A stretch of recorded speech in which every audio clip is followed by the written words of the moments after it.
My name's Guy Kestevan. I've been a professional bike and kit tester for over 25 years, and that's pretty much half the time that GT bicycles have been making bikes.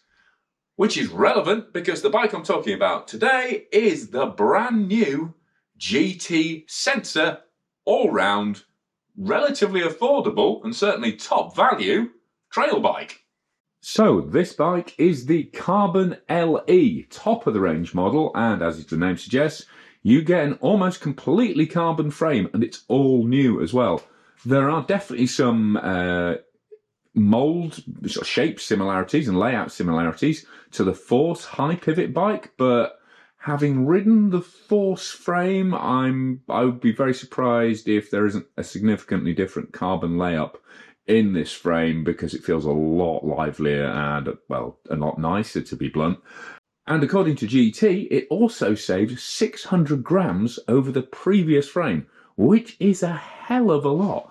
Now, part of that comes to moving to a carbon fibre seat stay arrangement. It was alloy before, but you've still got an alloy chainstay down here, and weight for this complete bike in a size medium is around 15 kilos. So not the lightest carbon bike still, but you know, that's with tubes rather than tubeless. That's with tubes in the wheels rather than tubeless, but without pedals. So it's, you know, there are 140mm travel alloy bikes I've ridden that are actually, you know, pretty damn close on weight to this.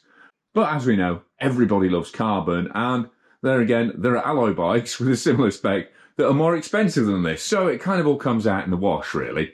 And as this is an affordable bike, you're not getting things like internal storage, and there's no geometry adjustment on this bike. It's 29 at both ends, and you're also only getting 4 sizes, and all those 4 sizes have a 440mm back end. So there's no attempt at sort of proportional handling geometry. But with reaches on the small at 430 and on the extra large at 515, you're getting a very, very big range of rider sizes available. And also, seat tubes run from 380 right through to 460. So again, it's a bike designed to take a long seat post or to allow shorter riders to size up in terms of length. Angles are the same throughout the range on the carbon bikes. So you've got a 65-degree head and then a 77-degree effective seat angle. And then you've got 2 alloy models where there's actually 130mm travel at the back, 140 at the front.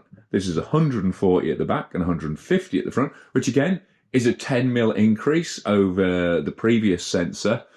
But those alloy bikes are also slightly steeper as well.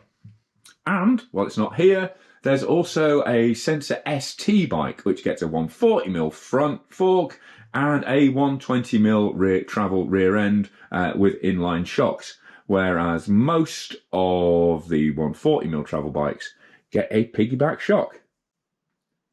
Right, I kind of went off-piste everywhere there, so let's just jump back in, have a look at the frame detailing. You've got internal hose and cable routing, so nothing nasty going on with your headset. You've got this kind of really nice broad Cobra head, I'm calling it that, I've not seen GT call it that, on the top of the tube. You've got a lot of sculpting and profiling going on in the frame itself. Relatively shallow down tube, because you're not needing storage in there. You've got armour plating. It's not removable, but obviously that'll help you ward off rock strikes there. It's a trunnion mount on top of the shock for extra sensitivity. They've also pared weight away from this alloy linkage here. You've got clevis joints, so double-sided joints on all the main bearing points. And on the back here, you've got rubber chain guard there. You've got rubber ribbed chain guard along there. And the whole frame's just, well, it's just really nicely put together, to be honest. It certainly doesn't look like a budget bike. The only thing I've seen on forums that some people are grumbling about is the fact that GT have gone back to their original logo, which is a little bit plainer. And I think there's been people thought the GT logo that kind of looked more retro than this was the older one, but actually this is the older logo. But, you know, otherwise, I think this kind of teal, pale blue, whatever you want to call it, it really pops on the trail. I've had a lot of compliments about the aesthetics on this bike. But where you're really scoring with this sensor is in terms of kit value. So up front, you've got an ultimate version of RockShox's Lyric fork. Again, 150mm travel. You've got pressure release ports on the back. You've got that new Charger 3 fully adjustable damper. You've got the little buttercup rubber plugs in the bottom to keep your palms nice and calm on stuttery descents. You've got, I mean, this model has actually got G2 RSC brakes. It should have code RSC brakes, but either way, you've got, reach adjust, you've got bike point adjust. I've got both two opinions on this bar. I actually like it. I like the high rise. I like the thin neck.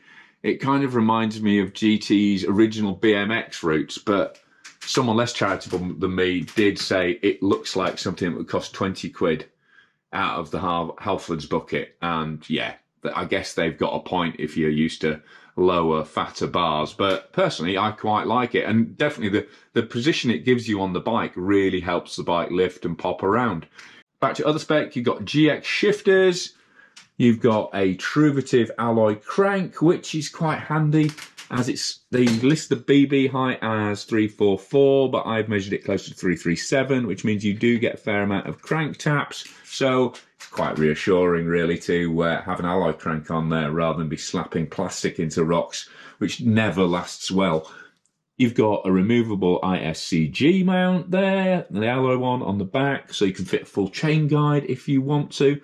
Then you've got SRAM X01 analog shifty on the back with a 1052 Eagle cassette and, Eagle chain, as you'd expect. But there's no nasty down specs to NX or SX anywhere here. It's an X01 GX mix, so all upper tier SRAM kit. Already mentioned the fork, but another real highlight on this bike is the Super Deluxe Ultimate Rear Shock. If you watch the live ride review, I'll talk through, how I run through the various settings and how the bike feels in the different low speed compression settings, but they do make a dramatic difference to how this bike feels. But not in a kind of, this one's bad, this one's good. They just give you loads of different character nuances within what is overall a really, really smooth and capable bike. And because it's a little soggy under power, because that main pivot down there is below and behind the chainring top, it does tend to compress under power when you're pedaling. You've also got a pedaling switch on there. Always a bit stiff, but it's there if you need it to drag yourself up a long road or fire road climb.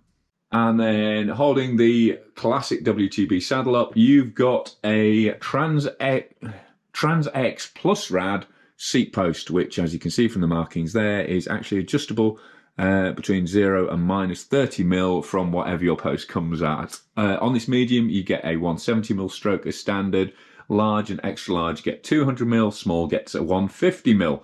The only shame is the Trans X, while the travel adjust is nice, this lever is pretty mushy. I'm not going to complain about it as much as Pink Bike did.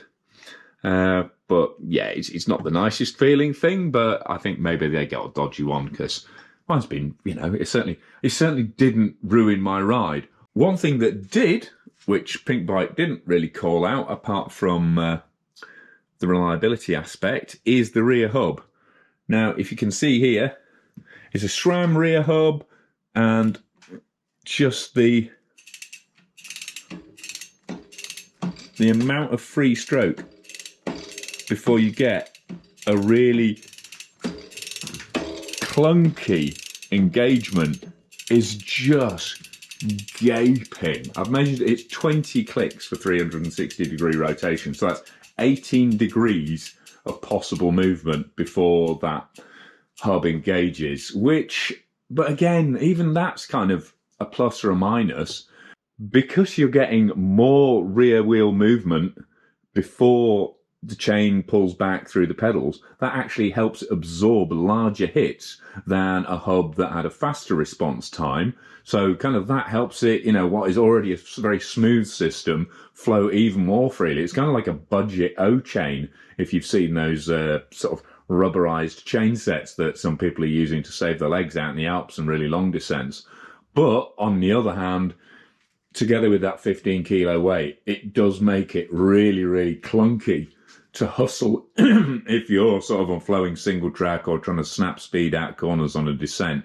That really clunky engagement can not only feels gappy and loud and kind of crude, but if you're really unlucky, if you're hustling with your weight over the front and then there's a gap and then it suddenly bangs closed, then it can really throw you towards the front of the bike. So personally, as someone who, rides under power a lot, I like a rolling trail, not necessarily just a freewheeling downhill trail, I definitely go for a rear wheel, rear hub upgrade as soon as possible. And I actually tried the bike with a set of carbon reserve wheels in it and with a much faster free hub on it, and it felt so much better.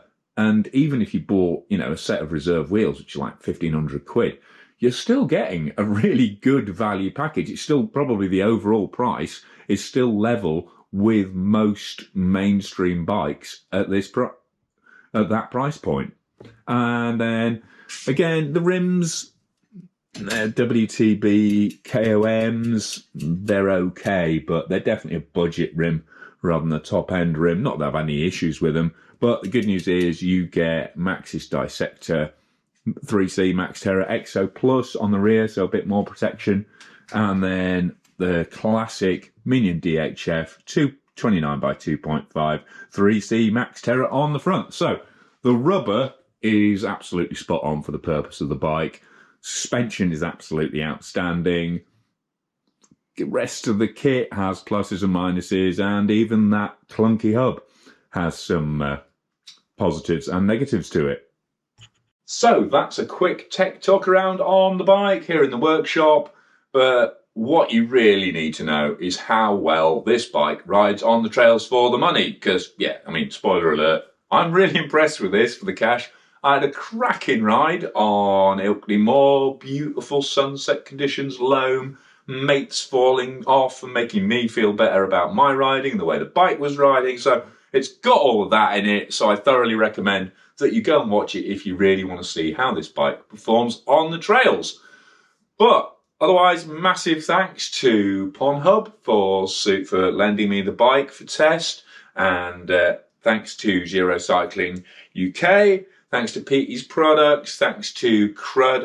I've taken the fender off, that was a bit of a fail, but Crud for the XL fender and for their channel sponsorship, and to Enduro Bearings and Torque Nutrition Products and Hebtroco Clothing as well for their continued support of the channel.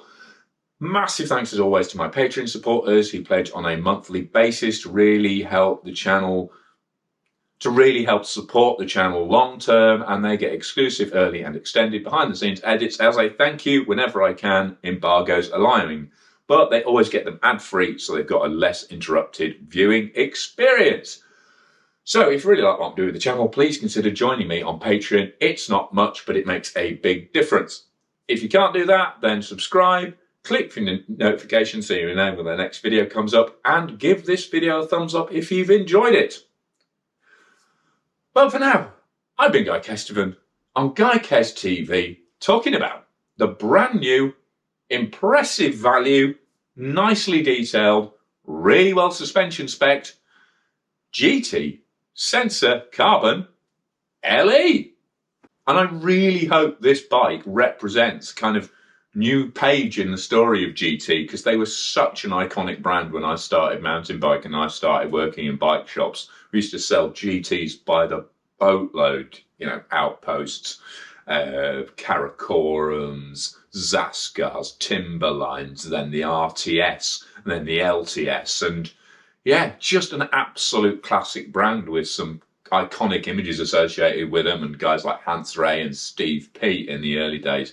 Just, so it'd be great to see GT back on top again, and I think with the extra support they're getting from PON now, I think that's definitely a possibility, and this bike shows they're definitely heading in the right direction. Historic waffle over. Go ride.